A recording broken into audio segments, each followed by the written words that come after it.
students. Today we will continue the topic of measures of variability.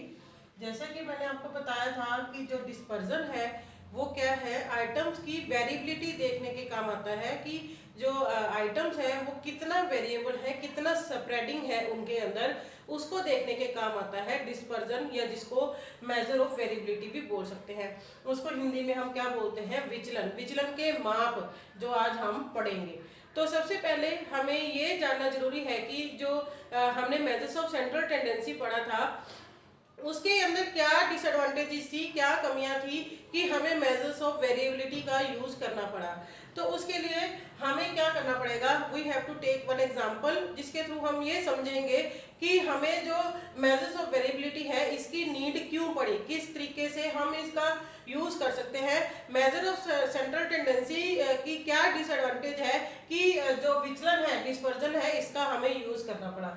तो हम मान लेते हैं कि एक क्लास के अंदर हमारे पास 3 ग्रुप थे, ए बी सी, जिसके अंदर जब टीचर ने टेस्ट लिया तो उसके अंदर उन बच्चों के मार्क्स आए, जैसे कि जो फर्स्ट ग्रुप था ए ग्रुप, इसके अंदर बच्चों के मार्क्स आए मान लेते हैं 10, 12, 14, 16, 18, और इसके अंदर हम बच्चों के मान लेते हैं 14, 14, 14, 14, सबके सेम आए हैं। और इसके अंदर हम मान लेते हैं कि 0, 0, 0, 0 और 70, एक बच्चे के 70 मार्क्स आए। तो जब हम इन तीनों ग्रुप्स का मीन निकालेंगे, then the mean comes out to be 14 all of 3 groups. तीनों ग्रुप्स का जो मीन है वो क्या आया है हमारे पास 14, तीनों ग्रुप्स का मीन 14 आया है, एवरेज मीन क्या आया है 14। तो दैट मीन्स जो मेजर्स ऑफ सेंट्रल टेंडेंसी है उसने सिर्फ हमें ये बताया कि हमारे पास 3 ग्रुप्स है, उनके अंदर काफी डिफरेंशिएशन है, काफी वेरिएबिलिटी है, तब भी हमारे पास मीन जो है वो 14 आया है। तो दैट मीन्स इसके अंदर जो centre of measure of central tendency है, इसके अंदर हमें बच्चों का सिर्फ लेवल का पता चला, उनकी एवरेज का पता चला, हमें ये नहीं पता चला कि बच्चे की जो मार्क्स हैं, जो स्कोर्स है वो कितना वेरिएबल है, कितना स्प्रेडिंग है, कि हाईएस्ट स्कोर कितना है, लोएस्ट स्कोर कितना है, एक्सट्रीमली जो है स्कोर्स वो कितने हैं। तो दैट मीन्स इस चीज को जानने के लिए, एक्सट्रीम स्कोर्स के अंदर वेरिएबिलिटी को जानने के लिए हम किसका यूज करते हैं, डिस्पर्जन का यूज करते हैं, क्योंकि इनके अकॉर्डिंग तो जो सबका मीन जो है वो 14 आया है, बट एक बच्चे के मार्क्स 0 है और एक बच्चे के मार्क्स 70 है। इस ग्रुप के अंदर सारे बच्चों के मार्क्स सेम है, तब भी एवरेज 14 आया है। इस ग्रुप के अंदर थोड़ा बहुत जो ग्रुप है इनके अंदर काफी वेरिएबिलिटी है कि जैसे एक बच्चे के 10 है, एक बच्चे के 18 है, बट दिस ग्रुप जो सी ग्रुप है इसके अंदर तो सारे बच्चों के मार्क्स 0 है, सिर्फ एक बच्चे को छोड़कर जिसके की मार्क्स 70 है। तो दैट मीन्स अगर एक बच्चे के 70 मार्क्स है, उसकी उस ग्रुप की भी एवरेज 14 आ रही है, और एक बच्चे इन ग्रुप के अंदर सारे बच्चों के मार्क्स सेम है, तब भी एवरेज 14 आ रही है, और इस ग्रुप के अंदर सभी के मार्क्स अलग अलग हैं, बट इनके अंदर थोड़ा सा जैसे कि वेरिएबिलिटी है 2 मार्क्स की, तब भी उनकी एवरेज 14 आ रही है। तो इस चीज को देखने के लिए कि इनके अंदर कितनी वेरिएबिलिटी है, इस चीज को समझने के लिए हमें किसका यूज करना है, मेजर्स ऑफ वेरिएबिलिटी, जिसको हम क्या बोलते हैं, डिस्पर्जन। उसके बाद इसकी इंपॉर्टेंस क्या है कि इसको हम क्यों यूज करते हैं, जो डिस्पर्जन है इसको हम क्यों यूज करते हैं, क्या इसकी इंपॉर्टेंस है। सबसे पहले क्या है, इसके अंदर सबसे फर्स्ट पॉइंट आता है, the very first point is limitation of central tendency. क्या लिमिटेशन है, सेंट्रल मतलब मींस इंपॉर्टेंस क्या है कि जो सेंट्रल टेंडेंसी है वो लिमिटेड है, उसके अंदर जैसे कि सबसे जो मोस्ट रिलायबल जो हमारे पास मेजर है वो है मीन। जो मीन है उसके अंदर हम सिर्फ एवरेज निकाल सकते हैं, एक ग्रुप के अंदर एवरेज निकाल सकते हैं, वो सिर्फ सेंट्रल टेंडेंसी पर लिमिटेड रहता है, उसके अंदर बच्चों के ओनली लेवल का पता चलेगा, हमें उस ग्रुप के स्वरूप का पता नहीं चलेगा, उस ग्रुप के स्प्रेडिंग का पता नहीं चलेगा कि उसके अंदर जो आइटम्स हैं, जो स्कोर है वो कितना वेरिएबल है, कितना चेंज है उनके अंदर।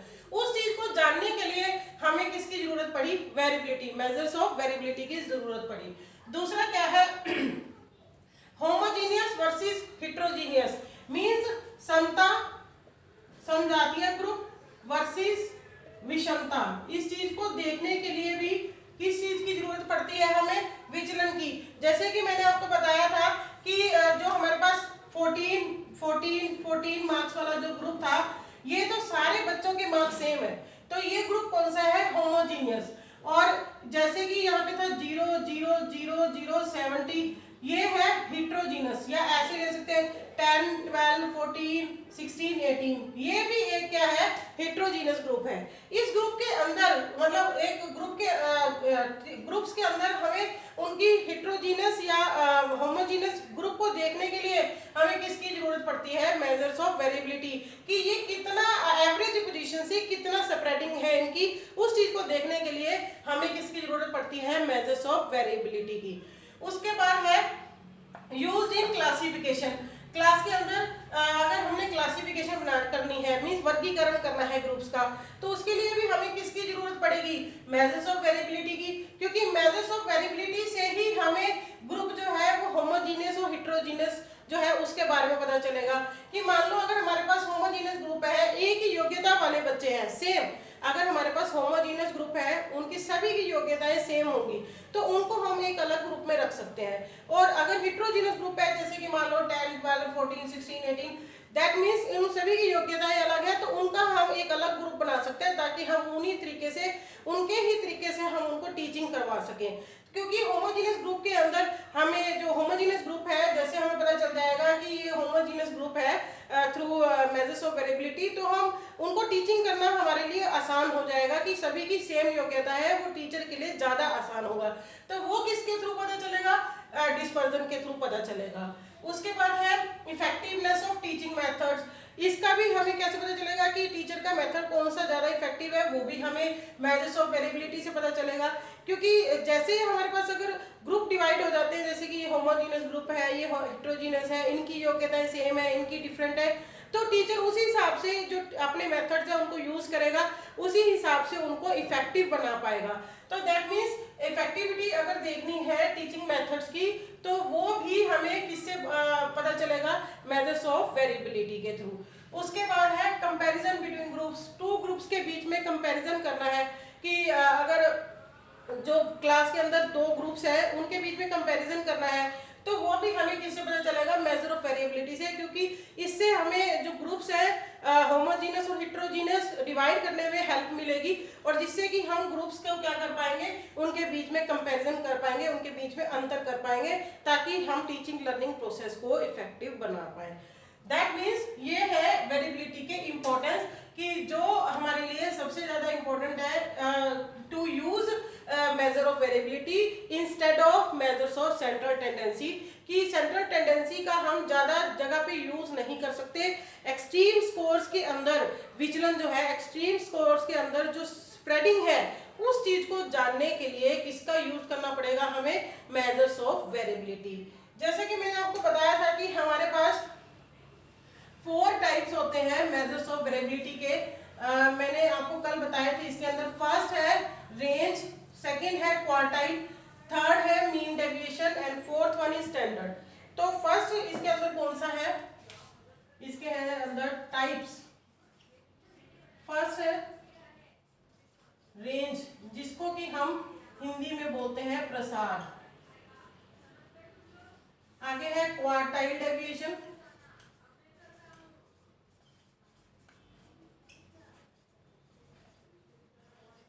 फिर है मीन डेविएशन और average deviation, and fourth one is standard deviation. Standard deviation, तो दैट मीन्स हमारे पास 4 टाइप्स की डेविएशंस है। फर्स्टली हम इसको 1 बाय 1 स्टडी करेंगे। फर्स्ट है हमारे पास रेंज, जिसको हम बोल सकते हैं प्रसार, फैलाव, कि मार्क्स का फैलाव कहाँ तक है, मार्क्स की स्प्रेडिंग कहाँ तक है। ये जो होता है, इट इज द subtraction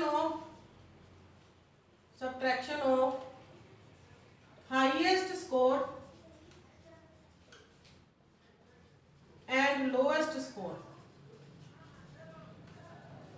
ये सबसे लेस रिलायबल है, क्योंकि ये सिर्फ 2 वैल्यूज के ऊपर डिपेंड करता है, एक आइटम्स के अंदर 2 स्कोर्स पे डिपेंड करेगा, सिर्फ highest and lowest score. It can be written like this, R is equal to highest score minus lowest score.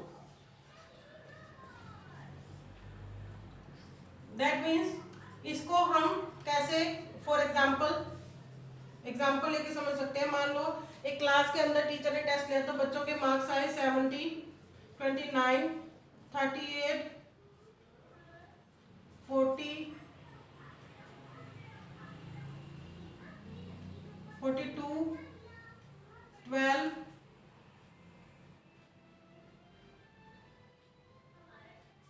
15, इस तरह से आए. तो दैट मीन्स रेंज कितनी होगी. आप सबसे पहले इसके अंदर देखिए कि लोएस्ट स्कोर कितना है एंड हाईएस्ट स्कोर कितना है. लोएस्ट स्कोर हमारे पास कितना है 12 एंड हाईएस्ट स्कोर कितना है 70. तो हम इसके बाद इसको माइनस करेंगे, देन 10 - 2 8 एंड 6 - 1 5. दैट मीन्स जो रेंज है वो कितनी हो गई 58. मीन्स प्रसार जो है वो 58 है. बट इसका डिसएडवांटेज क्या है कि ये सिर्फ 2 मार्क्स को ही कंसीडर करता है. जैसे कि मैंने आपको अभी बताया 2 स्कोर्स को, एक आइटम के अंदर 2 स्कोर्स को कंसीडर करता है, that is highest and lowest. बीच वाले मार्क्स जो है इससे इसको कोई मतलब नहीं है. तो that means that is least reliable जो है मेजर्स ऑफ वेरिएबिलिटी है. इसका सबसे ज्यादा यूज हम ज्यादा यूज नहीं कर सकते. ये सिर्फ 2 ही मार्क्स को कंसीडर करता है ओनली. तो दैट मीन्स जो प्रसार है इसका हम ज्यादा जगह पे यूज नहीं कर सकते हैं. इसको हम जब हमारे पास एक्सट्रीम स्कोर्स गिवन होंगे तब ही हम इसको यूज कर सकते हैं. Only then we can use range. अगर मान लो हमारे पास डाटा पर्टिकुलरली है ही नहीं, अगर टीचर को पर्टिकुलरली बच्चों के मार्क्स पता ही नहीं है, अभी काफी बच्चों के मार्क्स अभी उसके नॉलेज में नहीं है, तो तब भी हम रेंज का यूज नहीं कर सकते हैं. तो इसीलिए जो रेंज है वो less reliable measures of variability है. इसके बाद इसके अंदर आता है क्वार्टाइल डेविएशन, मीन डेविएशन और स्टैंडर्ड डेविएशन, जिसको कि हम नेक्स्ट लेक्चर में करेंगे. Thank you.